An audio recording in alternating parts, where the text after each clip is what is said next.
Hello. The purpose of this video is to talk about a World War II issued service rifle, particularly the Lee Enfield No. 4 Mk1 Star rifle, as issued by New Zealand, and to talk about the history of that country in World War II, what is a largely forgotten topic, at least in America. This particular rifle was made at the Long Branch Arsenal in Canada, a suburb of Toronto, for New Zealand. Its manufacturer mark, you can see, says Long Branch. It has service marks in several places.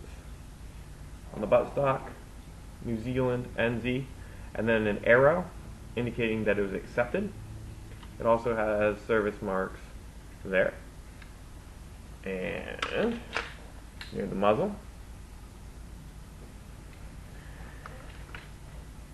This particular rifle is chambered in the .303 British round because New Zealand, being part of the British Commonwealth, used all British equipment for the most part. A few items were supplied by New Zealand itself, particularly of note, armored tractors.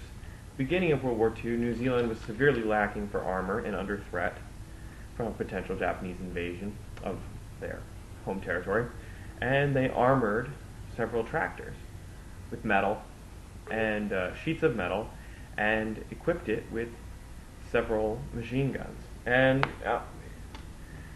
the concept wasn't tested in battle, but it may have worked well enough against Japanese infantry, assuming they lacked armored support. So, back to my rifle. This rifle is a No. 4 Mk1 Star. And what that means is, it is the No. 4 rifle. If you know about Lee Enfields, you'll know that first there was the SMLE, which is the rifle used in the First World War. And that particular rifle, the barrel went flush all the way to the end of the wood stock went flush to the end of the barrel. And the sights were different. There's several differences. Essentially, the No. 4 is a simplified version, better for wartime manufacture, and it comes up better because the front end is a little different than the SMLE. The old SMLE used a flip-up sight here on the gun. This just has simple peep sights that are for 300 and 800 yards, which is quite the distance, realistically, in an infantry engagement. But the round that it fires, the .303 British, is quite capable of hitting and killing or incapacitating an opponent at those distances. It's a bolt action. It uses a cock-on opening design as opposed to the Mauser cock-on closing design, which you see most modern sporting arms, sporting bolt actions use. Holds 10 rounds in the magazine. It loads with two 5-round stripper clips of .303 British. It can also be loaded individually by hand without the stripper clips. The magazine does detach. Comes out. This is the magazine detached right here in the front of the trigger guard. A generous trigger guard can accommodate gloved hands. This particular design is known to be the fastest of all the military bolt actions because of the cock-on opening. It kind of shoots backwards when you load it. You cannot treat this bolt action gently. You have to slam it forward and back, and then it pops out. If you're well trained, not even really all that well trained, with a little practice, you can use this bolt action very quickly, very effectively. The sights are very easy to use, in my opinion. The safety is located here. Rifle's now safe. Fire. As you can see, it's cocked right now. Contrary to what some people say, dry firing probably is not going to hurt this gun. I've read accounts that in England, cadets and people at basic training and whatnot with newly issued Lee Enfields would just sit and dry fire these guns for hours at a time, thousands of dry fires. Now, cumulatively, there might be tens of thousands of dry fires on some of the rifles that are out there, and that can have an effect and mess things up. But this rifle is a good shooter. Its head spacing is still correct. You know, it's a very serviceable gun. The wood is in good condition, and it doesn't have a glossy stock like a modern sporting arm would have, but it is very, very nice wood, especially on closer inspection. Here's the sling. The sling is mounted from these swivels. Uses a 3-position sling. Wrap your arm. It wraps around your elbow and provides stability for offhand shots at longer distances. Back to the New Zealand aspect of this particular gun, which is, in my opinion, the most interesting thing about it. New Zealand had no facilities for rifle manufacture, well, military arms at least, and they bought guns from England, from Canada, and from the United States.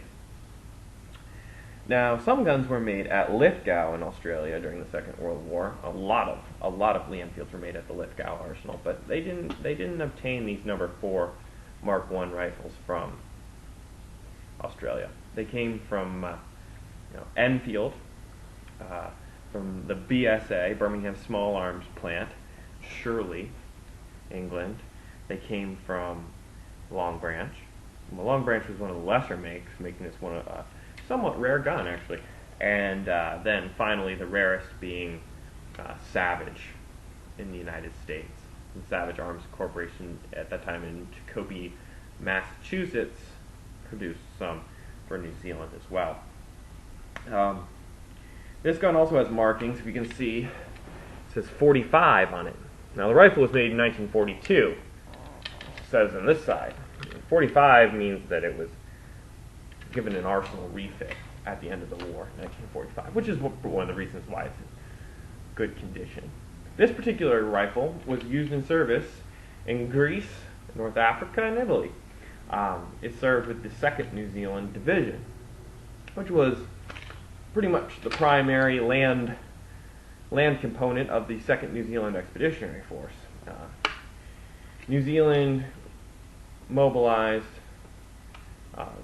a couple divisions for the Second World War. The 2nd Division was sent to the European theater and saw the most combat of any of the New Zealand formations. They were sent to Greece during the Axis invasion of Greece to try to stop it. If you go back, you would find that Mussolini actually initiated the Axis attack on Greece from his territory in Albania, which he had acquired earlier before the war. And he assaulted Greece and failed, and the Greeks actually counterattacked into Albania. So Hitler had to save face, and partially to secure his southern flanks because of the upcoming invasion of Russia, and to ease supply to Rommel in North Africa, he attacked southward into Greece. So he attacked southward. The Greeks were overwhelmed. The Greeks actually made a stand at Thermopylae, where they had made a stand in ancient times against the Persians, immortalized in poetry and story, and in the movie 300, Gerard Butler, and but it was a heroic stand, but it failed, and the British troops basically landed, fought a few engagements. They were outnumbered, they were outgunned, they were disorientated, they were evacuated, and the swastika was raised over the Acropolis, an event which has repercussions even today in the debate over, Greece and the Eurozone, and your rhetoric in Greece about the Nazi occupation, and how they've come back to rape the country, and their debt should be forgiven because of reparations. But I digress. So they were the New Zealanders were evacuated to Crete along with forces from Australia. This is going back to the Anzac tradition of World War I, the Australian-New Zealand Army Corps. The Anzac tradition is very proud, and it's a holiday. Australia, New Zealand, Anzac Day. It's a memorial day of sorts. The Battle of Crete was one of the big battles for New Zealand forces in the Second World War. New Zealand at that time was a very much agricultural country. It's still a very agricultural country today, especially on the South Island. And a lot of the New Zealanders, during the era of the Depression and whatnot, and a lot of the Australians as well, grew up shooting for their pot, essentially.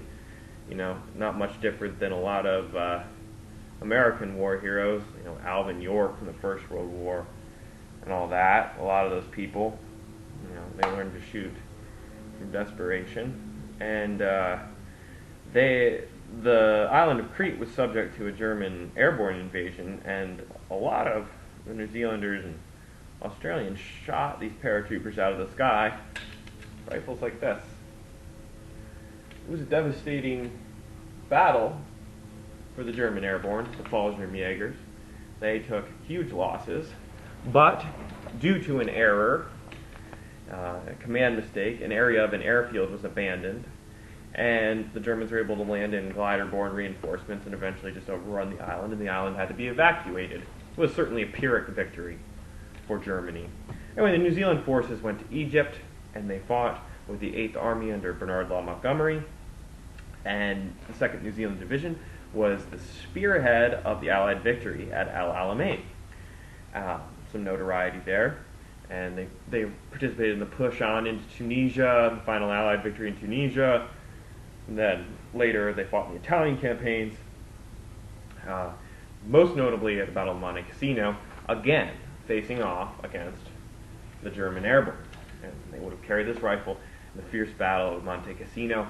Monte Cassino is a monastery, ancient monastery in central Italy, and it overlooked a vast area.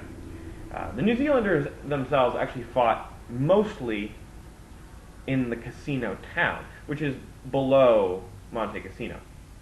They fought in the rubble of the Cassino town.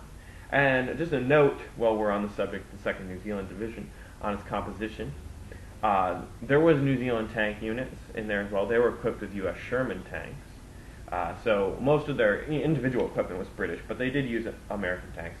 And one of the units of note in the 2nd New Zealand Division was the 28th Maori Battalion, all Maori, the native people of New Zealand. They have a warrior culture, and the 28th Division, or 28th Battalion, sorry, had a very proud record in the war, and 28th fought very bravely at Cassino, along with all the New Zealand units fought very bravely at Cassino. They pushed onward up through northern Italy, eventually reaching the Po River, which is the major river on the plains of northern Italy, on Anzac Day in 1945. And then the day of the German unconditional surrender, they reached Trieste, which is an important British and Commonwealth and Allied war objective in the city of Trieste. Churchill would go on in his famous, Iron Curtain speech to say that a Iron Curtain had descended across Europe from Stettin on the Baltic to Trieste on the Adriatic. So Trieste was very much a flashpoint of the Cold War and a very, very good snatch at the end of the war for the Allies. So this rifle served in those campaigns in Europe. Now there were New Zealand forces that fought in the Pacific as well, and contrary to what you think, they were the lesser of the New Zealand efforts in the war. There was New Zealand troops in the Solomon Islands and the Treasury Islands, some others, and they had quite a naval participation in that war and aerial, but their main land combat for New Zealand was in the Mediterranean theater. So this rifle gave good service, we can assume, to some New Zealand private, and it's just an interesting piece of history, and very functional today, and it's a reminder of an important topic that I don't think is talked very much about. New Zealand contributed kind of outsized to its population and resources. They had the second highest rate of loss of any British and Commonwealth nation other than Britain itself. 140,000 New Zealanders served overseas, and about 100,000 served on the home front. And thank you for your time. I hope you enjoyed this video and learning a little bit about this particular rifle and New Zealand's contribution to World War II.